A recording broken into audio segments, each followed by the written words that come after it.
1. 1. 1. 1, 2, 1. Today is the actual anniversary of the Battle of New Orleans. It was fought on January 8th, 1815. If you came out here today, you would see a lot of living history reenactors and camp. They have the tent set up showing how they made their food, how they fixed their clothes. They have camp followers there, ladies dressed up in period uniforms doing what camp followers did, tending to the husband, acting as nurses to the wounded soldiers. So you also have weapons demonstrations. They're going to fire cannons, show you how they loaded the cannons, explain how the cannons work, the difference between the cannons on the wheels versus the naval cannons that are on the naval carriages.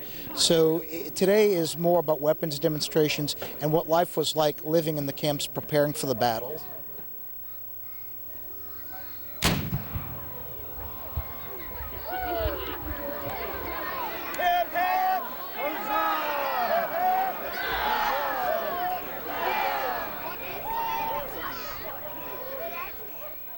Every year they do a wreath laying commemorating the British dead and the American dead that perished during the Battle of New Orleans. It was quite a lopsided battle. Americans only received 13 casualties from the battle, and here in Chalmette, the British suffered over 2,000 casualties.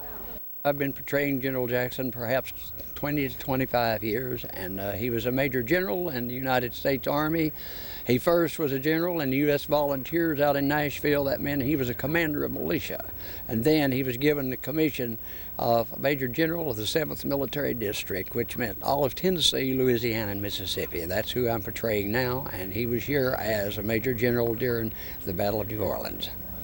I believe his importance was based a great deal on the fact is that he did not look down on his men. He never sent them where he wouldn't go, and he always kept his word, whether it was good or bad. When he told the men something, gave them an order, they knew he was serious, and they also knew that during the battle he would not be back somewhere watching. He was always with them or in front. I think it was a mutual deep respect, as well as a certain amount of, shall we say, fear of his leadership, because they knew that he meant exactly what he told them, that he would do what he said. I am portraying General John Coffee, who was the commander of the Tennessee Mounted Militia for General Jackson here during the Battle of New Orleans, also with him during the Creek Indian War down in the Alabama Territory. General Coffee, as I say, fought with General Jackson through the entire Creek Indian War. We came down here to meet the British. The reason that General Coffee is very important is because of the fact that the main British attack came along the swamp here, and that was where General Coffee's men were located, because the British had always considered the American militia to be the weakest point in the American line, but he found out different. This is a 75 caliber British Brown Bess musket. And it would take this ball, the 75 caliber, or you could shoot the French 69 caliber ball. The other ones, this is a 50 caliber rifle ball, and this one here is 36 caliber rifle and 31 caliber squirrel rifle. Both of these are squirrel rifle type, but they can also be used with, like buckshot. This is odd buckshot, double odd buckshot, and triple odd buckshot. And the thing could also be loaded for hunting waterfowl or birds with bird shot. So this musket can do all of this. And it could be loaded with buck and ball. Now this is buck and ball. I glued these on so people could see. And this would be the gunpowder. And when this came out this barrel, when it was fired, once the powder was burned, the ball would push these balls out and they would spread. And they would hit other soldiers that you were shooting at. And this is what the cartridge looks like loaded. And this would be put in the cartridge box. And I would grab this cartridge out and tear it with my teeth. To be in the militia or the army, you have to have two opposing teeth. You could have the rest of the teeth rotted out your head. but you had to have 2 teeth left to bite the cartridge. That was your, that's what you had to do. And then you'd pour some powder in this pan and close the steel and pour the rest. And cram this whole cartridge all the way down.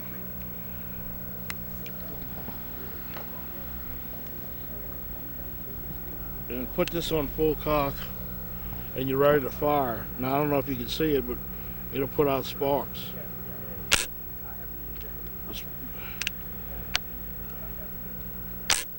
The sparks will take a chunk of steel off, and the sparks will dance around in the pan, and it'll go off just like a firecracker fuse and set the charge off. This was fired in the battle last night we did. You can see it's really dirty.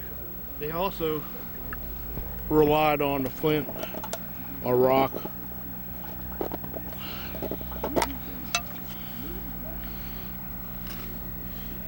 A sharp rock, a flint, to use the steel to make sparks to ignite different things like this. This is hemp, and to make you fire, because they didn't have matches till around 1841. Here's another little gadget. This is a sundial watch or clock. You'd line the compass, put the vane up, and as long as you had sunlight, if your other watch broke, this would tell you the time by the shadow on the, this is pointing due north. It's a little after 9. And that would be one way to tell the time. They use these from 1750 or maybe a little before. The British thought that the militia was a weak portion of the line. And had we been line militia, they would have been correct, because once the British broke out those bayonets, people had a tendency to leave. So what they did was, as they were attacking, they forgot their fascines. They found they couldn't get through, through the Rodriguez Canal up over the wall, the little wall that they'd put up.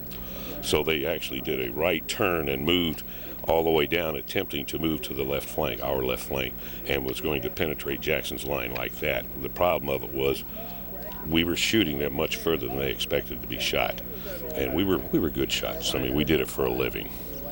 And so also when they turned and they were moving down, they exposed their whole flank to this portion of the line, and they just shot the snot out of them. And these people were killed left and right. And finally, that's when they started withdrawing. And right over here on the other side of us is where Packingham was actually killed, out in a field out there. I'm honored every year to be here and to walk on these grounds, which to America's history to me is, shall we say, to some extent sacred, because our nation's capital, for the first time and last time, had been destroyed. The treasury of our country had been burned to the ground, and our seat of government had been totally disbanded because President Madison had to flee. Those people, the leaders of our country, had to flee to keep from being captured or possibly killed. The only thing that stood between our nation being the, shall we say, the pawn of another czar, another foreign czar, was these men that stood behind the breastworks that lined Jackson here and said, no, you're not coming on American soil, and I told them that I would perish in the final ditch before the British slept on American soil again.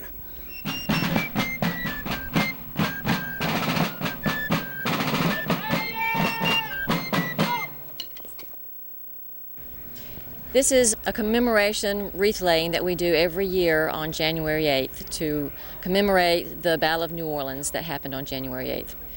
We do this because we want to recognize the soldiers that fought here and died here during the War of 1812, as well as it represents the enduring peace that we have between the two nations, between Great Britain and the United States.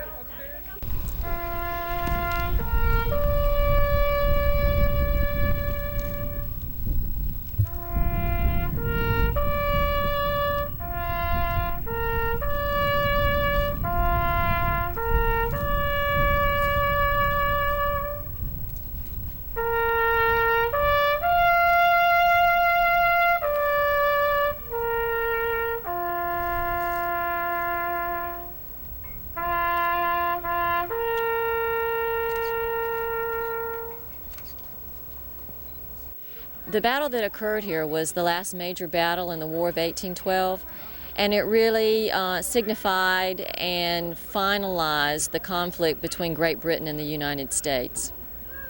Well, every year we come down here for this event, and we're more than happy to be here for this event. We're honored to be here.